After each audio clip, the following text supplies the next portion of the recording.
Ööl vastu pühapäeva pilvisus tiheneb.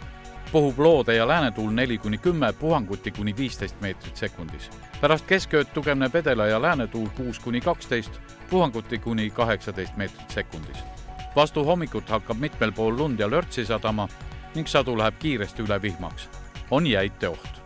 Õhutemperatuur on -3 kuni +2 kraadi.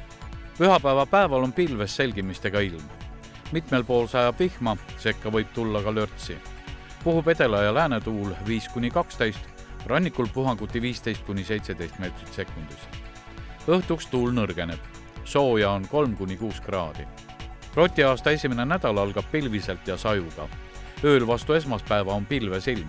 Mitmel pool sajab vihma ja lörtsi, puhub lääne- ja edelatuul 4-9 meetrit sekundis. Esmaspäeva päeval on pilves ilm. Mitmel pool sajab vihma ja lörtsi, sooja on 2-5 kraadi. Teisipäeva öösel on ilm pilves. Sajab lörtsi ja vihma. Puhub lõunakaare tuul 3-9 meetrit sekundis. Õhutemperatuur on 0-+3 kraadi. Teisipäeval on pilves ilm. Mitmel pool sajab lörtsi ja vihma.